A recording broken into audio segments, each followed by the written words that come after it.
Hey, it's a lekker warm and hearty welcome to you, the listener and the viewer out there, to another exciting edition of the Professional Plumber podcast. Now, today is yet another sort of a technical discussion. And as usual, for these technical discussions, I have with me my co-host, Mr. Richard Baillie. Richard, a warm welcome to you as well. Thanks, Willem. As always, it's a pleasure to be here. It's nice to know that even after a few of these, you still want me back. So that's good. It's always good to know, but it's only a pleasure. Thanks for having me. All right, Richard. So usually when you and I talk, we talk technical stuff, right? Like how do you fit this pipe and what common mistakes are made with this valve and this installation, etc. But today we're talking about something a little bit different. We're taking a slightly different approach. We're talking about adequate supervision. We're talking about the importance thereof. We're talking about the lack thereof and the consequences thereof, and whether it does happen or not. Is that correct? Yeah, 100%, Willem. And it is something that it's not strictly technical per se, but it's very, very important in order to get the technical side right. You know what I'm saying? So, yeah, it is slightly different, but it's on point, I think, in my opinion. Adequate supervision with the focus on adequate, on the word adequate. Well, correct. Well, what is adequate? It's like, what is this product adequate for that application? What it define adequate?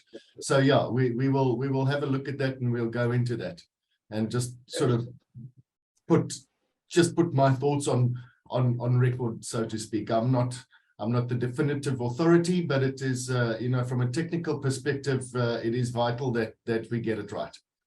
Listen, Richard, just before we go into the conversation or delve into the details of the conversation, to our viewers and our listeners out there, we're going to go to a quick ad break. Please don't go away. Stay tuned because Richard and I will be back right after this.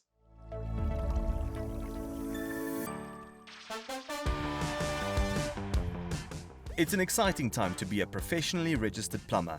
The PIRB's leaderboard provides plumbers with the opportunity to be placed onto a ranking system to see how they perform amongst their peers around the country.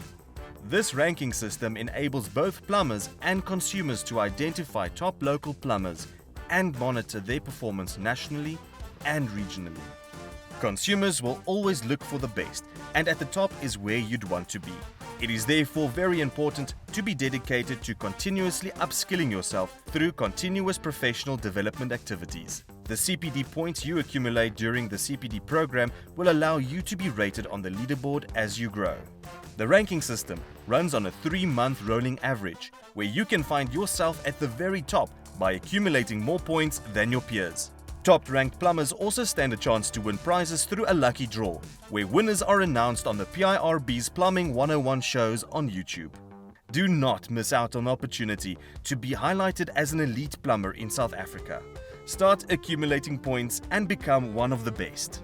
Get skilled, get rewarded.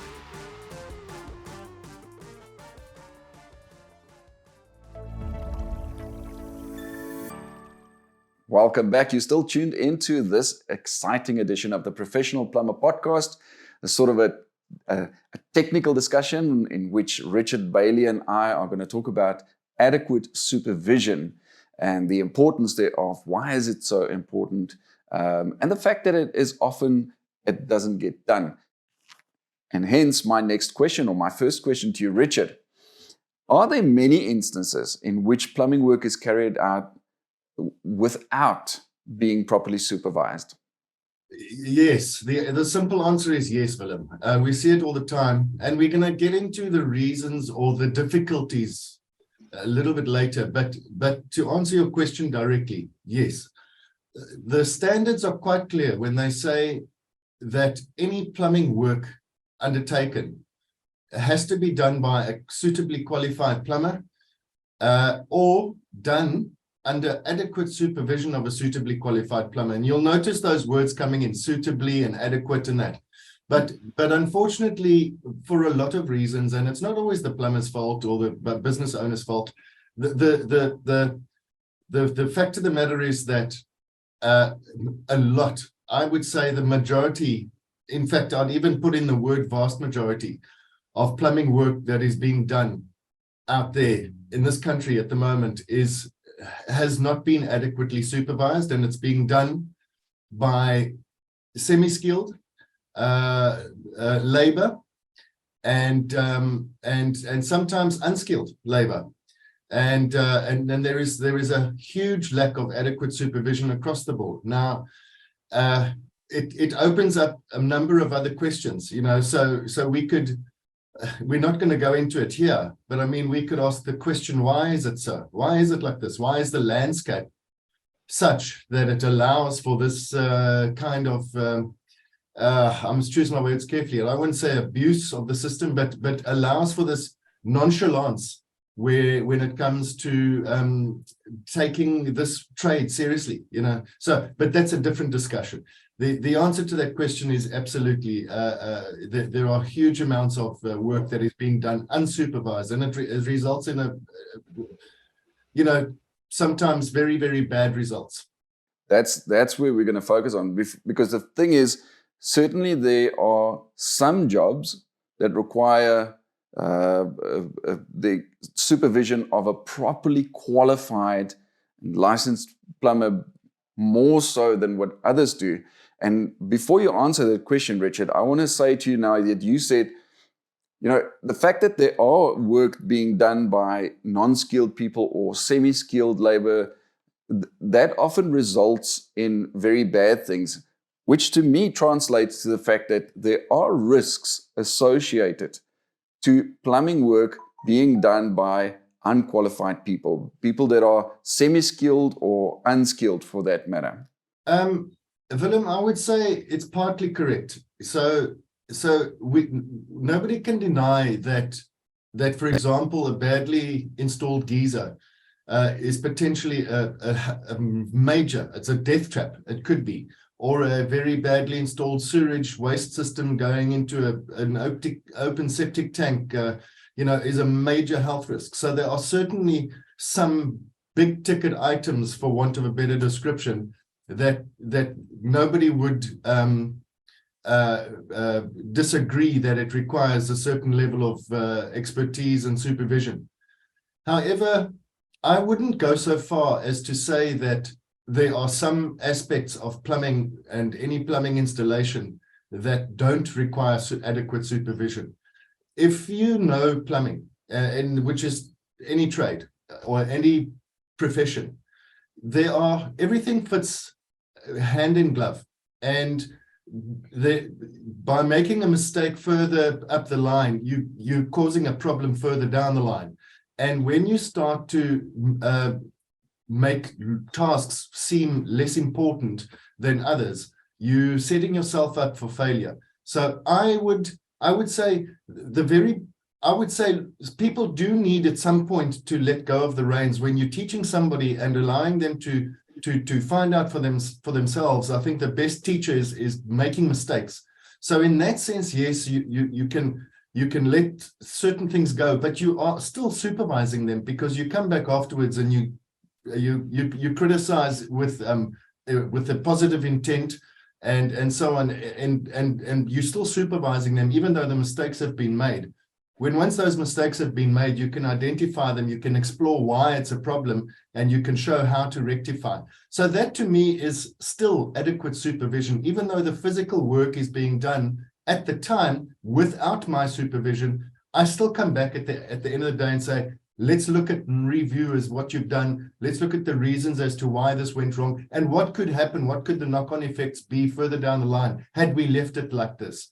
So in as much as you say there are certain tasks that can be done unsupervised, I don't think totally unsupervised, Willem.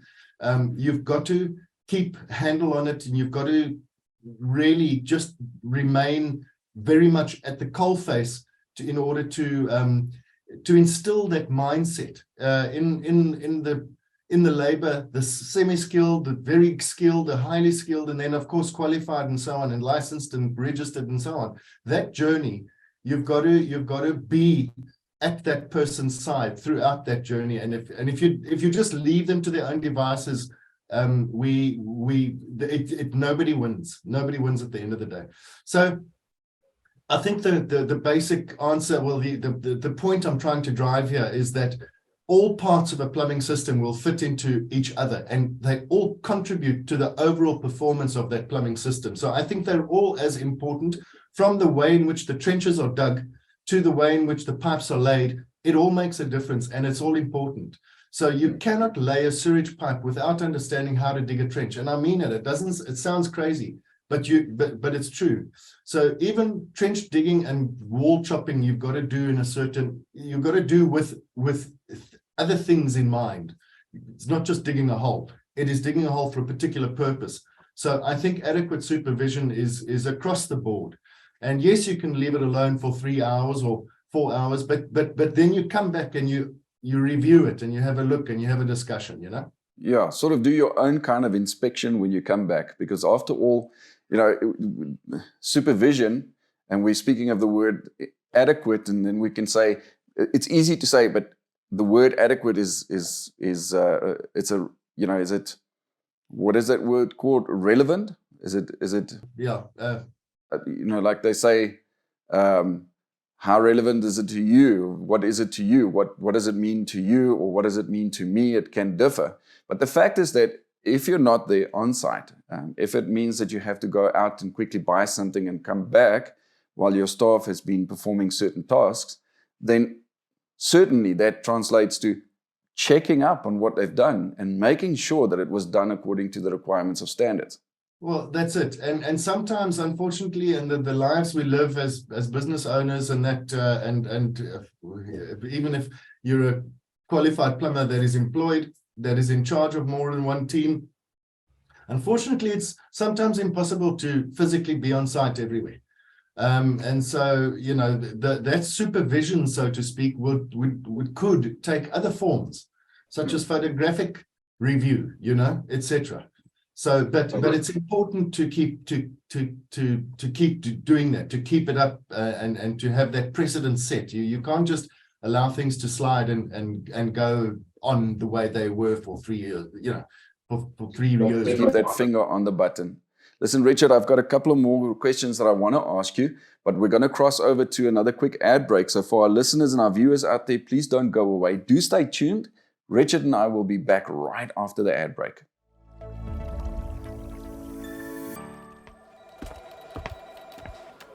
Good day. How can I help you?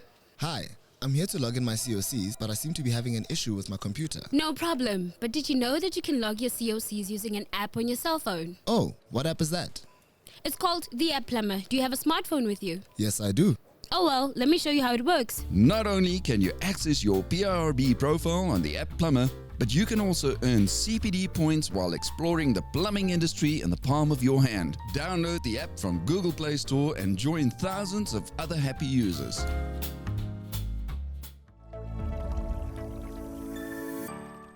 Welcome back to this edition of the Professional Plumber Podcast. My name is Willem. I'm rolling in this episode together with my co-host, Mr. Richard Baillie. And today in this episode, we're talking about adequate supervision of plumbing work. And just before we went into the ad break, Richard and I were discussing the fact that, you know, there are some types of jobs that requires less on-site or on-hand supervision than the others. But simultaneously, the fact that we shouldn't classify some jobs less important than other jobs, because there are risks associated to plumbing work being done incorrectly. Hence the fact that we're talking about proper and adequate supervision today. Now, Richard, I want to ask you, you're an IOPSA auditor. Now, do you often come across plumbing work when you do your inspections and your audits on plumbing work? Do you often come across plumbing work that was completed by an unqualified plumber, but then it was signed off by a licensed professional plumber? Yeah, very, very often, Willem. It's much more often than we would like to see, because of the fact that we know the associated risks of not having stuff done properly. So there's two ways in which this most often occurs. And the first one is actually okay, because it's within a company. In other words, there is a registered plumber that is working for company ABC, and that company has teams A, B, and C. Team C goes and does an installation. The registered plumber reviews it, whether it's photographically or whatever, or swings past the site and then is happy to sign it off. And this is okay, because we would look at it and you say, okay, well, you're within the same business, you're working as a team. It is you're taking your own teams, your own colleagues' work on your shoulders, which is fine. That's okay. You know, you don't need to have every single human being that is touching a spanner to be a fully licensed, qualified plumber. That's not what we're saying. We're saying that have adequate supervision so that the assurance is there that the work gets done correctly, and if it doesn't, that it's caught. You know, from an inspection perspective, not our inspection. I'm talking about an internal company. So yes, yes, not necessarily when you as an auditor arrive on site to inspect the work, but from the qualified person who now takes. Remember, there's always the difference between responsibility and accountability, né? Because accountability is when you sign off that other plumber's work. You now take accountability for whatever may be wrong with it, if something is wrong with it. You know, if an aspect of the installation or repair was done incorrectly or not according to the requirement of standard, then you, the person who signed it off, takes accountability for that. Yeah, correct. Yeah, and that's it. So and that's okay to take it that within your company. There's many companies that operate like that. The owner of the company might be registered, or he might not. There might be a plumber that's employed there that is registered, that signs off work for the other teams. As long as there's an understanding that there is an expectation of standard of work. And if you're the licensed plumber, the registered plumber, you must set that expectation. And you must remember that your name is being used. And it's perfectly okay to allow it to happen within your little organization, but you've got to set those standards. So you've got to say, hang on a second, I'm not signing it if it's not like that or not like this or whatever the case may be. And that's entirely up to you.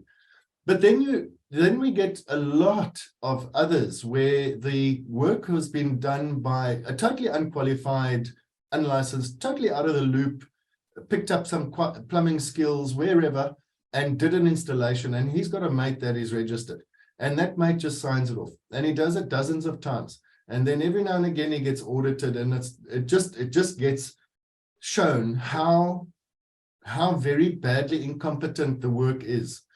And you know, sometimes we come across this multiple times, and there are repeat patterns that start to happen, and this is where the problem goes, because the consumer, you know, we as human beings, we are quite trusting. And if I ask a plumber who says I'm a plumber, you know, can you do this installation? Yes. Can you get can I be issued a COC afterwards? Yes. You don't ask further. You don't say, well, are you issuing it? Is your mate issuing it? And and then you get to an audit, you see the COC's been issued. You speak to the guy who issued it, and he says, "Oh, I've never seen it. I just told him to do it properly." You know, but the thing's upside down, and it's back to front, and there's the client is in dire straits because the client is now suffering, and exactly. And nobody is they just shrug their shoulders and like say, "Well, that's okay," you know. Yeah. So that is a problem. That is a problem. And now the plumber who signed it off doesn't want to take accountability at his expense, at his cost, to fix whatever needs to be fixed. And at the same time, so now there's that risk of the system, whatever the part of the plumbing system doesn't function properly, or it poses a risk to the consumer's health and safety, for that matter. But now there's also that risk to whoever signed it off because he trusted an acquaintance of his, or he trusted a friend of his that was also a plumber to say that, hey, my work is fine, man, just sign it off for me quickly. So now there's also the risk to him because now he knows I'm taking accountability. And if something is wrong with that work, I mean, here you just said that there's often cases where a plumber has signed it off and then they come to you as an auditor and say, but I've never even seen it. And that's just so wrong on so many levels, Richard, because now who who now takes accountability for that? Because is he going to pay for it, to fix it out of his pocket because he signed for somebody else? And then there's something also that I want to say quickly, Richard. You know, through many of our conversations in the podcasts that we've had before, we kept on reiterating that the audit process is, after all, a learning process for the plumbers. It's for them to, if they've made a mistake, that they now learn that, hey, wait a minute, the auditor tells me that this wasn't quite done, according to requirement of standard. And they then get offered the opportunity to fix that. Having learned in the process, they won't make the same mistake down the line. But if it's a plumber that you signed off for, and you as an auditor have no contact with that plumber because it's not a registered plumber, how's that person ever going to learn? How's that person ever going to learn? Because now the only person who faces the mistake that was made was the plumber who signed it off, the registered plumber. And he would have known already that it shouldn't have been done that way. So how's that plumber ever going to learn? It's just so wrong. Yeah, and he's not going to learn, and Willem, he's not going to care. That's the bottom line. We've seen it 100 times before, and this whole process, it does two other things as well, which we haven't mentioned, and that is that it promotes it promotes the amount of work that is being given to unskilled, unqualified artisans, and it encourages that whole process. So there is it sort of devalues the properly qualified plumber. So it promotes the unqualified plumber because everybody is shopping on price.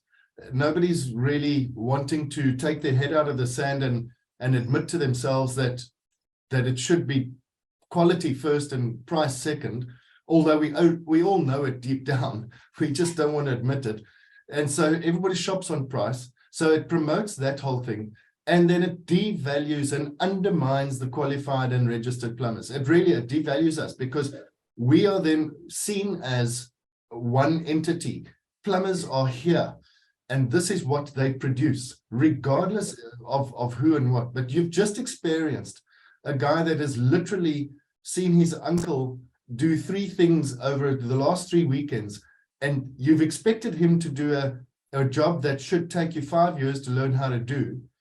He's messed it up, and you put me in that same boat, and it's not fair.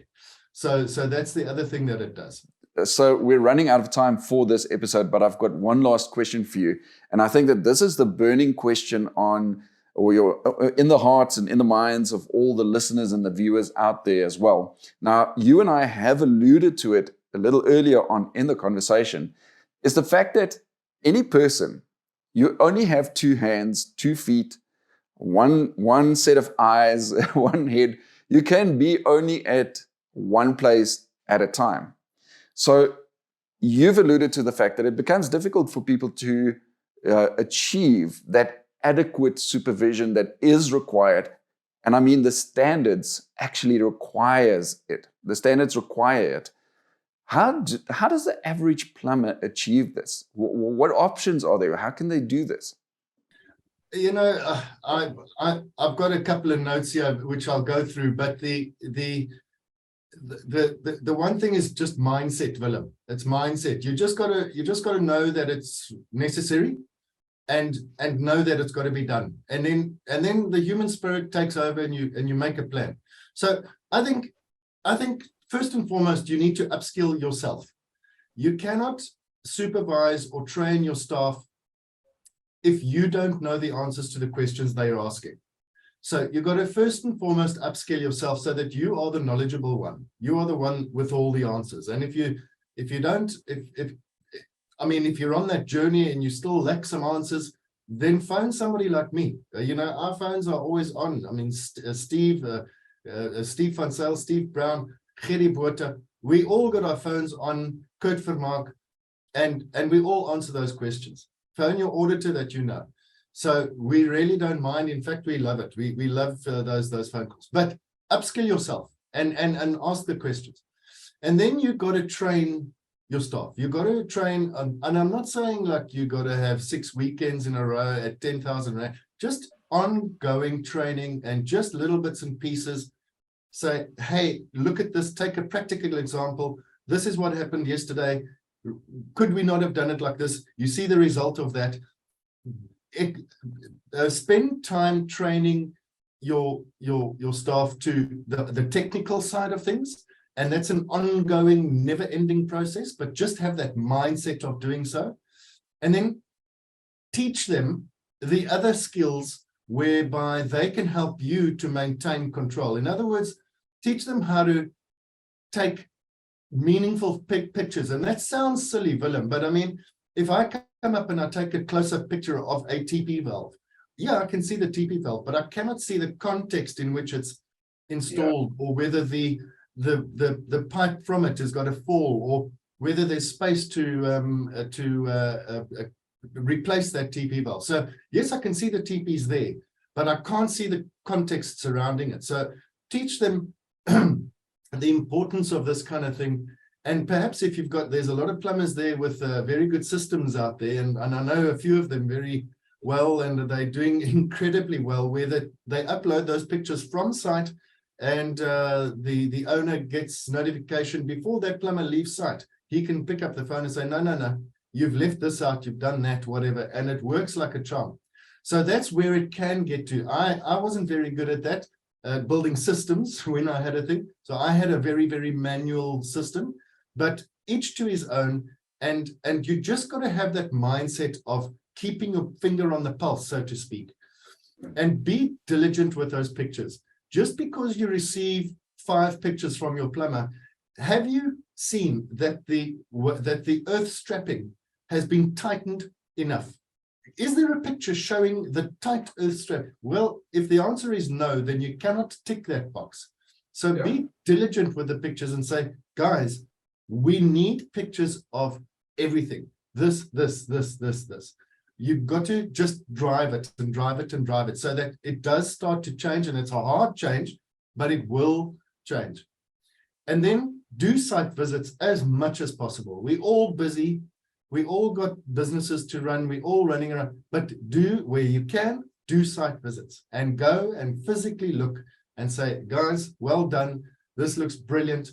Could we maybe think to change this little guy here and have a look at this and have a look at that? That helps tremendously. It also lets your staff know that you care about what they're doing and you are serious about upskilling them as well, you know. So that's a great thing. And then I think as I started off this answer with that answer of mindset, I think if we've just got that mindset of training, teaching, uplifting, helping, showing, that's the first and biggest step in doing that. It is doable. It is doable. Richard, and of course, as you always say, and as you always reiterate in all of your podcasts, that, you know, the industry bodies are also there to contact and to ask for advice and ask for assistance and say, listen, guidance and advice, those type of things, to say, how can I do this? How can I achieve this? What advice can you give me?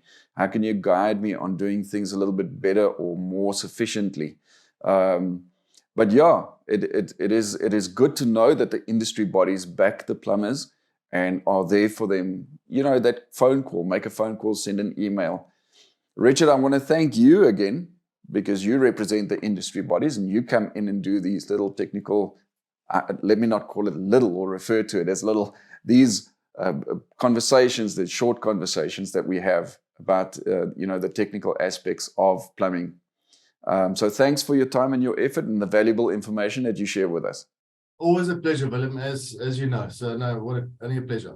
To our listeners and our viewers, that concludes the conversation between myself and Richard. But please don't go away. Do stay tuned, because we are bringing you right after this some interesting industry announcements. Stay tuned. The PIRB National Roadshow is in full swing. Be sure to come and interact with us on the 31st of May at Aquatap in Richards Bay. And on the 1st of June, we will be at Northwood Crusaders, number 10, Randley Crescent, Durban North, together with Plumbing Africa. See you there. 3 months left till our annual Champions for Charity event, and the sponsorships are filling up fast. Don't miss your opportunity to show heart and be part of this fantastic charity event. To become one of the sponsors or to buy tickets for the event, visit www.championsforcharity.co.za. And finally, remember that you can book advertising space on any of the PIRB's video productions. To find out how, contact us via email at marketing@pirb.co.za or call us at 0861 747 275. Reaching the plumbers has never been easier.